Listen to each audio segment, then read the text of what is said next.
Basics of nutrition. We know that this is a big part of what we're doing, how we're going to do it, and why we want to do it. So the first thing is be aware, prepare. If you're in that tune and you're on point, there's going to be some really good things that start to happen. Simple terms, what is food made up of? Macronutrients and micronutrients. What we are going through here is macronutrients are the big picture nutrient categories that we all talk about so often: carbohydrates, fats, and proteins. I want you to think about proteins going through, and proteins is a primary in Greek. It means primary. Carbohydrate has a secret word in there, hydrate. And we talk about water so often. We have needs for all three of these macronutrients, even though there is so heavily conversation in what is on protein. Yes, protein is your primary. However, you need to have your fats, you need to have your carbohydrates, and we will go in greater detail with those. Micronutrients, these are your vitamins and minerals. They are critical for functions of your body, and most can be consumed in food, but there are some that we may be missing. And we're going to go through a couple little things here later to get through this and build on it. But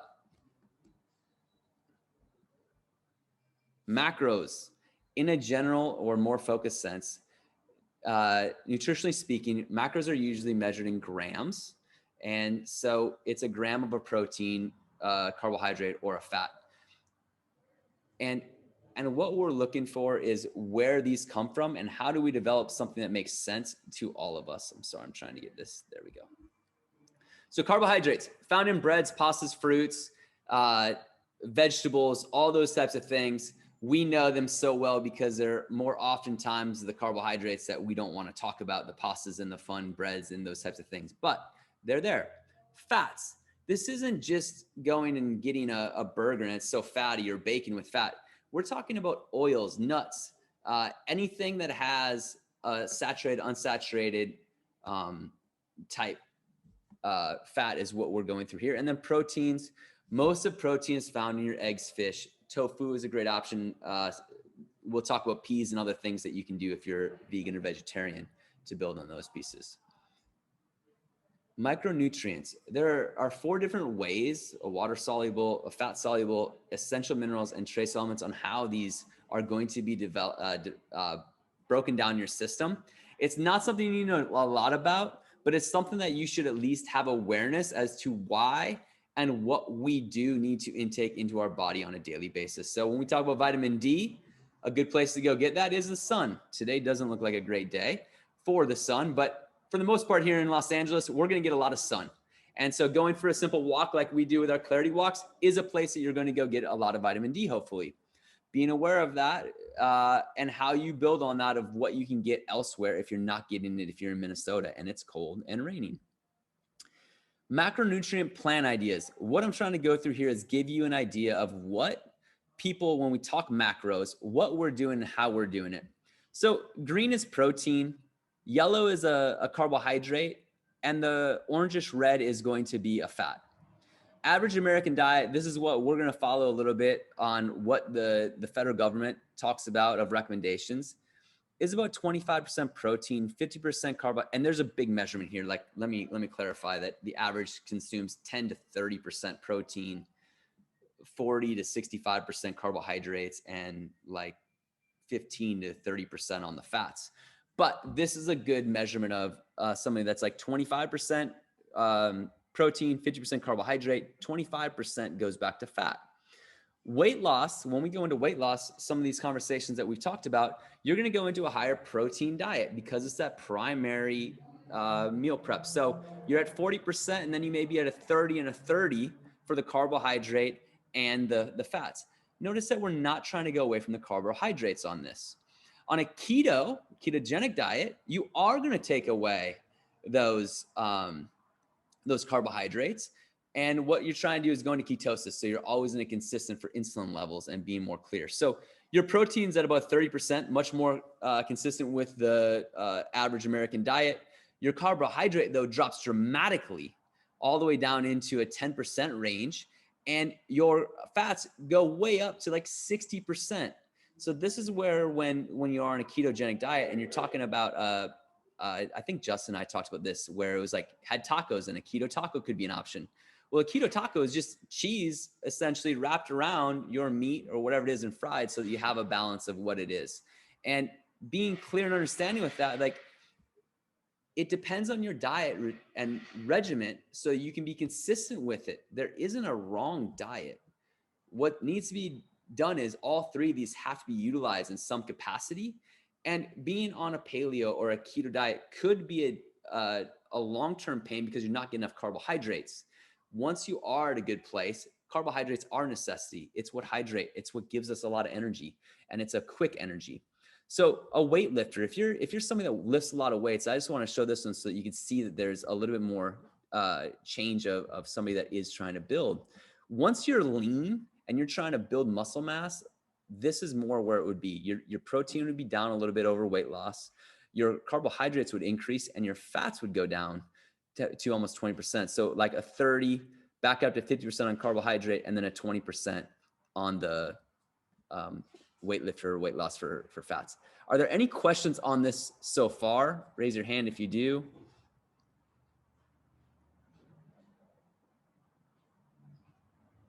All right.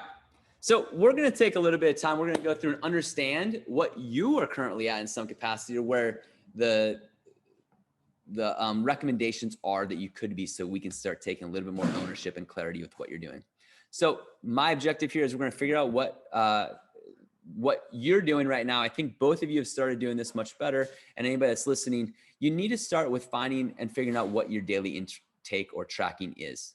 The reason, because we don't want to change something that we don't know, and we want to be aware of what we are changing, so that if we make dramatic changes, what is going to be sustainable and what is going to be something we're most likely going to come back to once we hit specific goals and objectives. And when we hit those goals and objectives, then how do we balance between consistency so that that weight doesn't go right back up? And that is where we are all here today, because we want to make sure that what we do, we make decisions that are long-term and forever changes for sustainability and success, while not going too bonkers and losing it. What I also want you to be aware of when you go through that is, what are your positive takeaways? So Justin and Gary being on here, I want you to be clear with what are those positives that you already know you're doing really well. I'm going to use just a simple example, but hydration is a point that you both do very well. So that's a positive on top of your protein intake has increased or wherever. And what issues do you continue to see? I know there's somebody on this call right now that has a sweet tooth, and I'm not going to call them out by name because there's probably 3 names that I could call out. But being clear with what that is, and that's going to be a crutch in some capacity. However, can you give it up short-term for a long-term gain and then bring back some of it if needed to get that fix? Or does your taste bud and your metabolism change enough that you don't have that sugar necessity that we all so often love? So I'm going to put this link in the chat box. I'm going to stop sharing here shortly. And what I'm going to ask you all to do is I'm going to ask you to take a video, not a video. I'm going to ask you all to go through and insert your information into this. I'll do mine just so that you have something to follow along with and I can talk through it. But what it is, I'll put in the chat.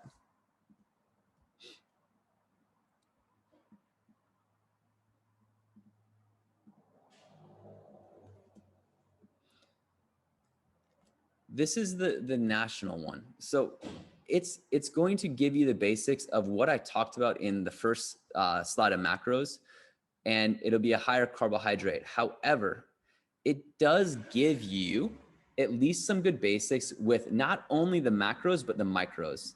So if you could just, you might have to exit out of my screen for now, but going through here, if you're following along, you will click on your gender. You will type your age, your height, your weight, activity level, and then hit submit.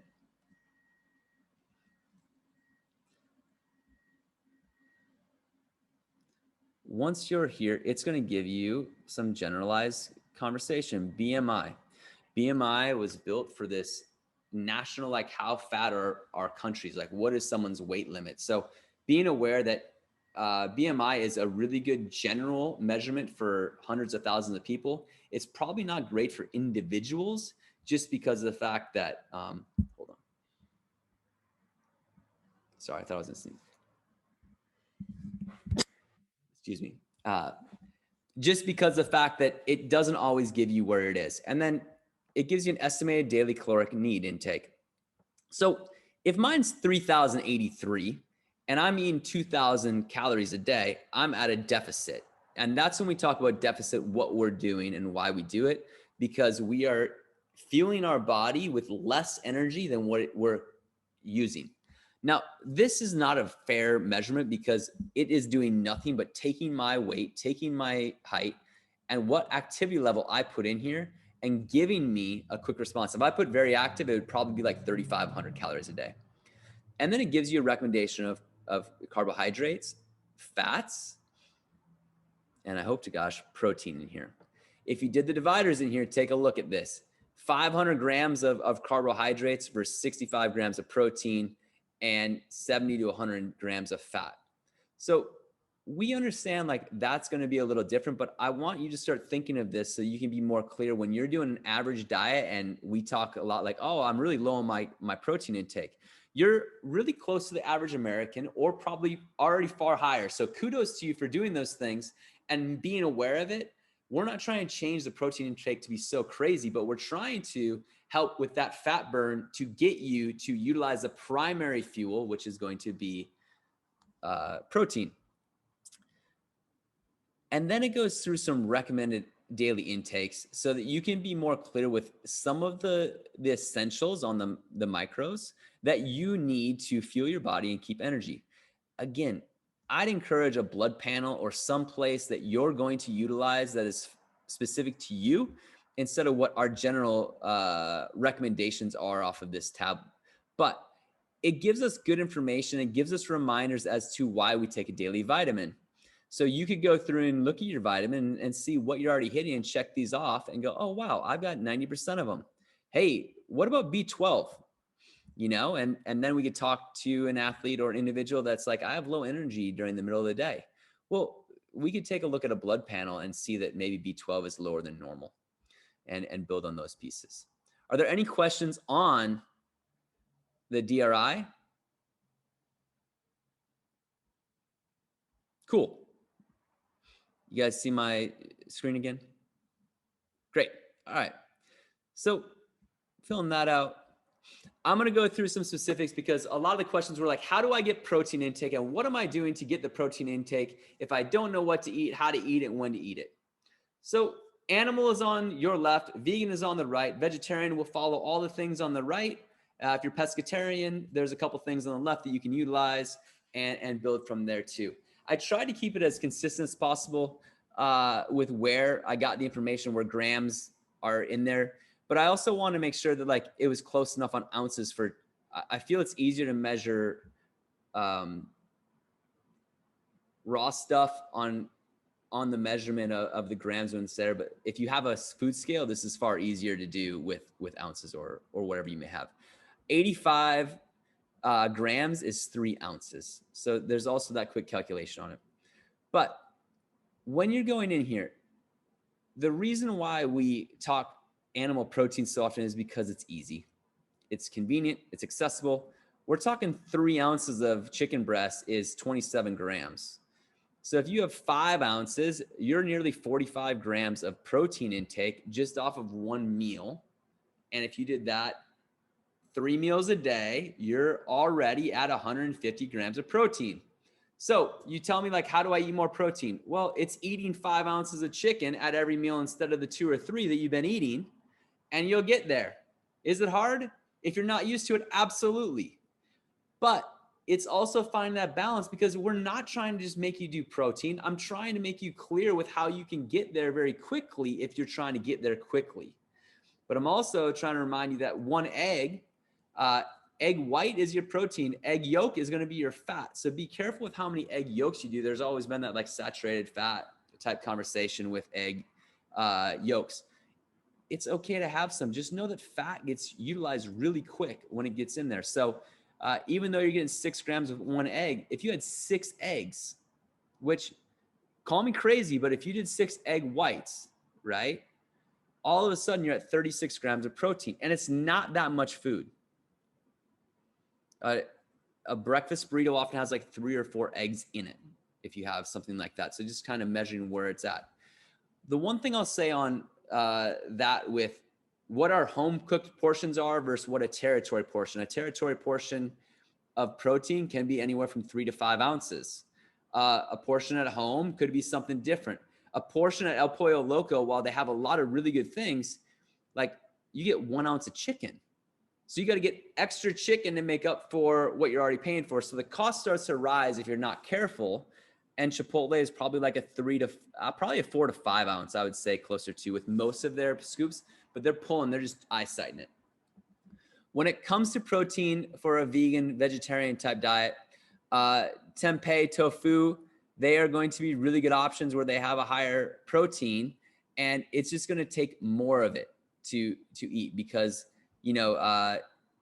it'll be, when I say more, it's just it seems more filling on 100 grams of tofu, and I don't like that it's fried. This was taken from HealthNet to get me very clear pictures of what they are. But as you can see, seeds and nuts are also in there, but those will also fall in line with fats. So it's being careful, because if you're overeating, and I don't mean overeating these, but if you're eating, and I don't know why lentils is in there. Lentils is great.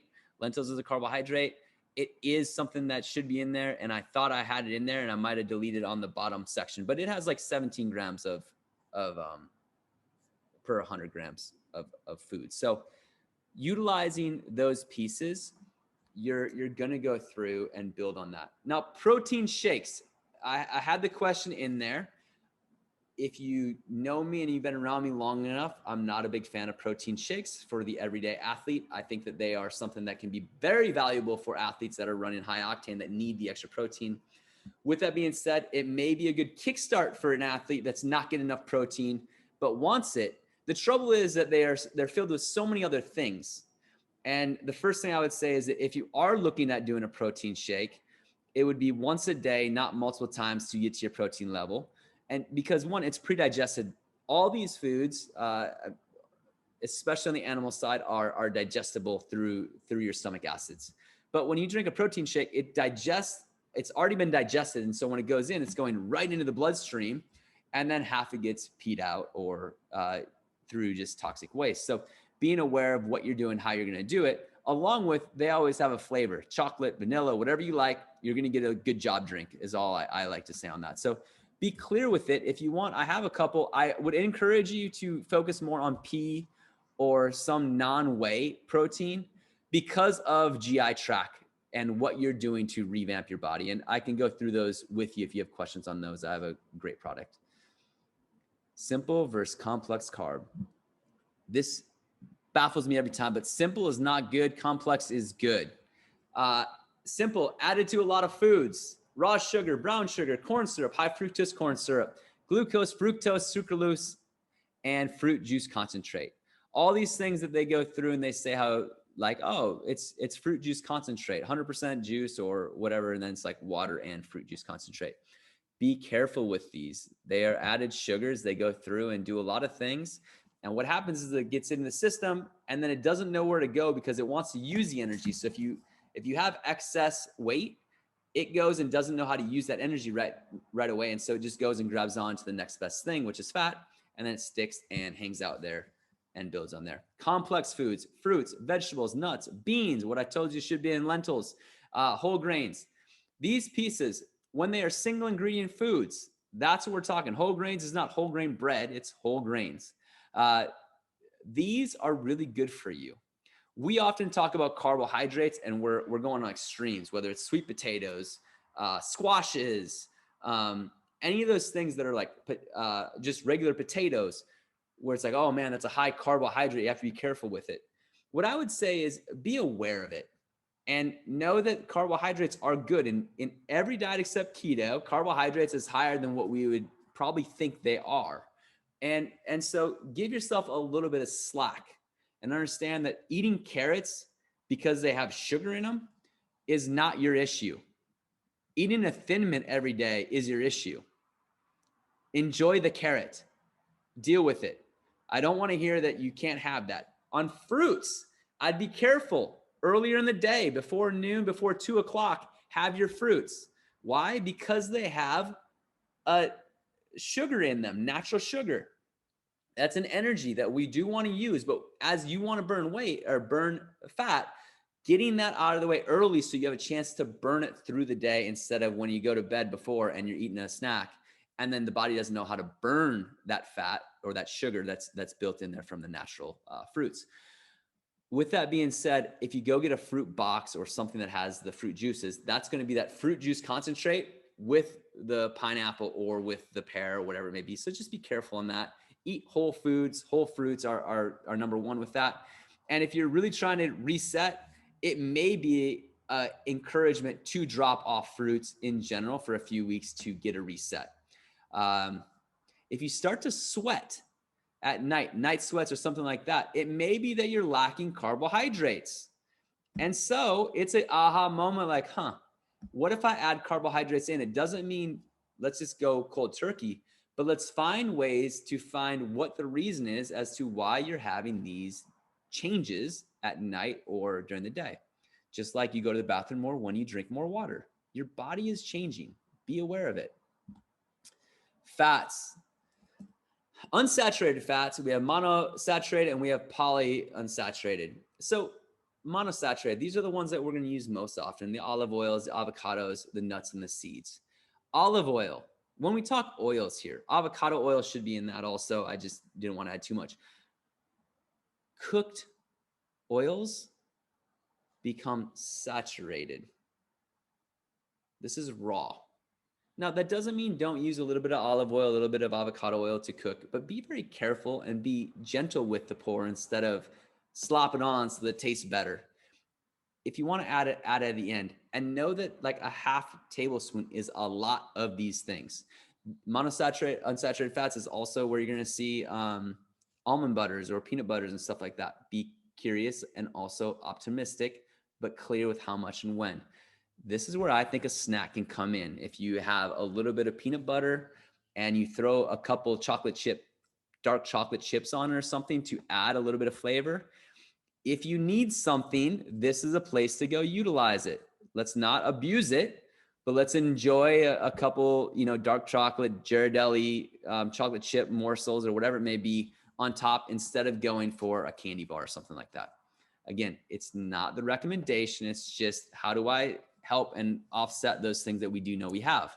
The goal is that we change those eating habits and we only have it when we want or when it's celebration. Polyunsaturated fats, there are going to be a few more of those sunflower, corn, and soybean oils, walnuts and flax seeds, along with fish. So we need these. This is good too.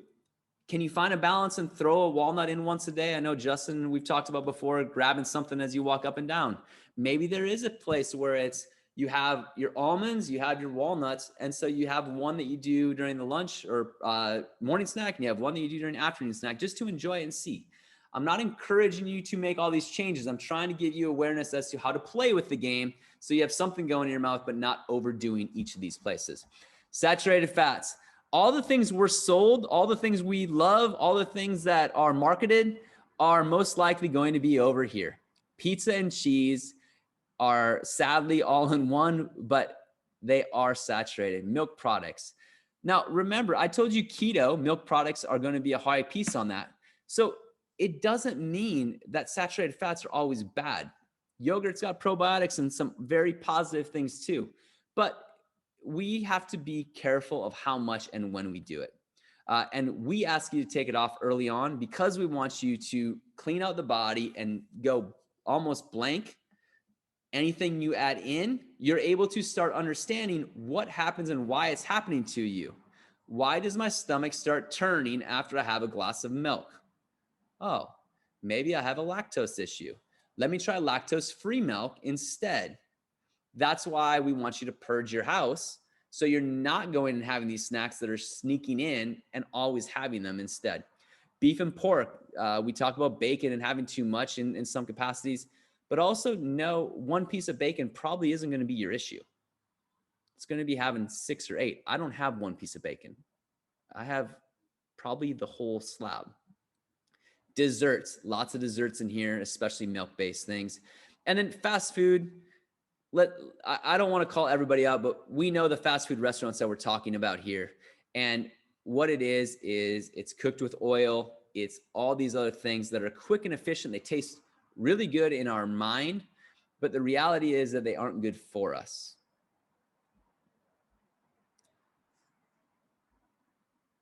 I put in our graph that we already have in. I want something that's consistent and reminds you like, hey, in your daily facts, this is here. I'm giving you proteins. Plant-based are here. Seafood is here. If you're going through it, right? Here are your milks that I'm saying like be careful, be aware of, but they're there. Vegetables, smart carbohydrates, and the nuts, seeds for fats, okay? Be aware of these things and do be careful with a few of them that you know that I just talked about, okay? But follow some guidelines and I've asked a few of you, like, tell me what you like. Go through here and give me your yeses and your nos so that you feel good when you're like, I don't want a bland diet. Well, have you tried beets? No, I hate beets. Okay, cool. Have you tried Brussels sprouts? No, I hate Brussels sprouts. How about cauliflower? Yeah, I can do cauliflower. Okay, what if you did a cauliflower and, onion roast? Oh, I could try that. Great. Okay, then go do it and build on what you're doing instead of, I'm so bland, I don't know what to do. Let's create some of those things that you get to take ownership of instead of what everybody else is telling you to do. And I will follow that with, I hear so many complaints about how boring single ingredient is. But if I asked if you wanted to go have a pizza from Domino's 3 days in a row, nobody would tell me, it doesn't taste very good the third day. She's just like, sure, I'm flexible. So be aware of how our brain teaches us how habit and like, I don't want the same thing, but do you eat the same sandwich for lunch every day? Do you have same habits that you do that you don't realize? So becoming more solution aware instead of the unaware when it comes to what you're eating and how being the same is bland. Be creative. There are so many foods on here that you can create and have a lot of fun with. Calorie measure is energy. So calories is an energy, whether you use it or not. Be aware of that. Calories in and calories out is not a great measurement of success. And so when I say I have 3,100 calories a day of what my usable energy is, I really don't care about calories because I think that the trouble is when we get into calories, we're so focused on it that we start eating crap to get to our top end. Or if we eat crap, we don't eat enough food to get our fats, proteins, and carbohydrates that we should have gotten in our grams per day. I also don't want you to get so caught up in macros that you don't know what you're eating or why you're eating it. And so why we say single ingredient foods, because of the highest octane that burn consistently. If you're eating single ingredient foods and you're hitting a calorie number, now you're more in line with what you're doing. You're taking out having a 0 calorie Truly, or I don't even know if that's 0 calorie, or having a 0 calorie Diet Coke max, whatever it is. There's still something going in your body that has to be broken down. Flat water is going to be that thing that helps process things. Carbohydrated water has gas in it. It doesn't break down as smooth. So if you're like, I need my carbohydrate, or I need my carbonated water, have some, but have water with it. Find your balance, let your body do its work, and enjoy that part.